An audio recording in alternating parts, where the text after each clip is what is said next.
तो प्रभु कृपा कर देते हैं। इसी पर एक बार की बात है, शिवरात्रि का पर्व था और इस शिवरात्रि के पर्व में एक गुरुद्रुह नामक वैश्य था। सुंदर काशीपुरी नगरी की ये बात है।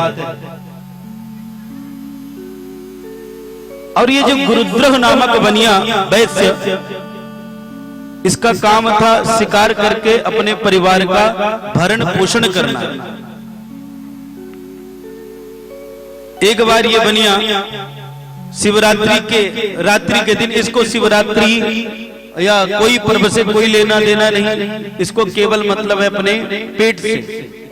लेकिन कहते हैं जब शिव की सन्निधि हो जाए, जब शिव की कृपा हो जाए, तब व्यक्ति हिंसात्मक आदमी भी उस चीज को छोड़ देता है।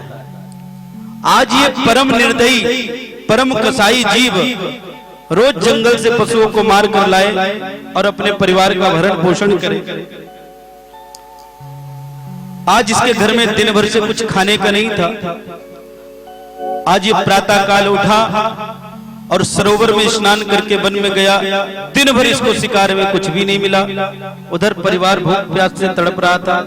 विचार करता अगर खाली हाथ गया तो गड़बड़ होगा, इसलिए सूर्य अस्त हो गया, ये उस वन से बाहर गए नहीं। कहते आज जब तक मैं शिकार नहीं लूंगा तब तक मैं जाने वाला नहीं हूं। शिकार करते रहा, लेकिन जैसे संध्या बेला हो गई, सोचे संध्या समय में कुछ हिंसात्मक जानवर भी आते हैं, कहीं मेरा शिकार कर गए तो गड़बड़ हो जाएगा। इसलिए एक पेड़ के ऊपर ये चढ़ गया और जिस पेड़ के ऊपर चढ़ा उसके नीचे एक शिवलिंग था और इस बात का इसको बिल्कुल ज्ञान नहीं है। चढ़ा बैठा था, कुछ देर तक प्रतीक्षा किया और जैसे प्रतीक्षा किया इतने में एक मृग वहां पे आया और मृग को देखते बराबर इसने धनुष निकाली और जैसे धनुष निकालने लगा तो इसके पास थोड़ा सा जल था और वो जल जैसे धनुष निकालने लगा तो शिव पिंडी के ऊपर गिर गया। और जैसे तीर निकाली तो तीर के तेज के प्रताप से एक बेलपत्री टूटी और वो भी टूटकर भगवान शिव के ऊपर गिर गई।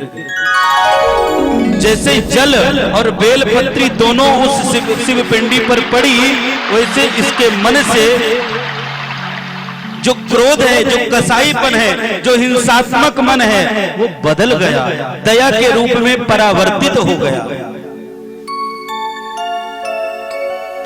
ये तो रोज शिकार देखते ही मार दिया करता था, लेकिन आज विचार करने लगा, सोचता है आज मुझे हो क्या गया, मैं आज शिकार कर क्यों नहीं रहा हूं। इतना विचार ही कर रहा था कि धीरे धीरे वो मृग इसके सामने आ गया। बोले हे बस आप परम धन्य हैं, आज आपने हमको ना मारकर, आप नहीं जानते आपने मेरे ऊपर कितनी बड़ी कृपा की है। आज मैं अपने बच्चों को ढूंढ रही हूँ, अपने बच्चों को मिलने के लिए, लेकिन ये कहता है वैश्य मैं तुमको छोड़ने वाला नहीं हूँ, मैं मारूंगा। बोले बस इतनी कृपा कर दो, मैं तुमको वचन देती हूँ कि मैं अपने बच्चों को, अपने बहन को सौंप कर आऊंगी और फिर खुद आपका ग्रास बन जाऊंगा। ये छोड़ने वाला नहीं, लेकिन शिव की कृपा से ये इसने आज उसको छोड़ दिया। बोले तुम जाओ और जल्दी आओ इधर महाराज। ये उसकी प्रतीक्षा करते करते बेल के पत्तों को तोड़ तोड़ कर शिव पिंडी पे गिराते जा रहा है, नीचे फेंक रहा है, लेकिन वो पत्ता शिव पिंडी पे जा रहा है। एक पहर की पूजा हो गई। शिवरात्रि की 4 पहर की पूजा का बड़ा महत्व होता है। धीरे धीरे 1000 बेलपत्र चढ़ा डाला। इतने में उस मृग की बहन भी उसको ढूंढते ढूंढते आ गई। तुरंत निकाला, फिर मारने की चेष्टा किया, पुनः मार ना पाया।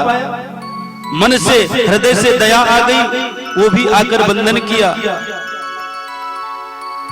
मैं अपने बहन को ढूंढ रही हूँ, कहीं आपने मारा तो? बोले मारा नहीं, वो वचन देकर गई है। बोले मुझे भी छोड़ दीजिए, मैं अपने बहन को बताकर और उन बच्चों को उनके पिता के हवाले करके हम दोनों आ जाएंगे और आपका ग्रास बन जाएंगे। पुनः उसको भी छोड़ दिया। ऐसा करते करते महाराज उस मृग के बच्चों का पिता भी आ गया, उसने भी प्रार्थना किया, उसको भी छोड़ दिया। अब इतना करने के बाद इसके बच्चे और माता इसको ढूंढते ढूंढते आज प्रातः काल हो गई, अभी तक ये आए नहीं। कहीं इनको कोई हिंसात्मक जानवर ने तो नहीं खा लिया? रोज तो शाम को आ जाया करते।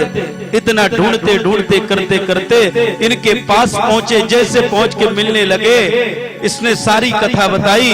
इतने में भगवान शिव वहां पर आकर प्रकट हो गए। बोले शंकर भगवान की। भगवान शंकर आकर प्रकट हो गए। भगवान को देखकर बोले प्रभु मैं आप शायद भगवान भोलेनाथ हैं। बोले हाँ आपने सही पहचाना बढ़िया। क्या आप मुझे जानते? बोले मैं आपको देखा तो नहीं लेकिन सुना जरूर हूं आपके बारे में, इसलिए मैं जानता हूं कि गले में सर्प लपटाए, बागामर धारी किए, जटा धारण किए हुए आप भोलेनाथ हैं। आज आपने मुझ जैसे कसाई को दर्शन देकर मुझे गदगद कर दिया। बोले हे बड़िकराज, हे बड़िक पुत्र, मैं तुम्हारे ऊपर अति प्रसन्न हूं। तुम अनजाने में ही सारी रात भर शिवरात्रि की पर्व की बेला में आपने मेरी विधिवत पूजा किया है, जल चढ़ाया है और सारी रात भर तुमने बिल्व पत्र अर्पण किया है, इसलिए मैं तुमसे अतिशय प्रसन्न हूं। मगो क्या मांगना चाहते हो? उसने कहा प्रभु मुझे आप इस कसाई भाव से, इस कत्ल के पाप से, जीव हत्या पाप से मुझे आप मुक्त कर दो। बोले वो तो आप जब से मेरा दर्शन किए तभी से मुक्त हो गए, और कुछ मगो। उन्होंने कहा मेरे सब परिवार से मैं आपके लोक में आपके चरणों में प्रस्थान करूं। भगवान ने आशीर्वाद दिया। इतने में जो तीनों ने वचन दिया था, मृग की बहन और मृग का पति तीनों आए। कहते हे बणिकराज मारो। उसने उनको देखकर क्षमा याचना मांगा। भगवान भोलेनाथ ने उन मृगों के साथ में इन सबको शिवधाम का गण बनाया। भगवान शिव जी बड़े कृपालु हैं, बड़े दयानिधि हैं। उनकी दिव्य अनन्य कथाएं हैं। इन्हीं कथा के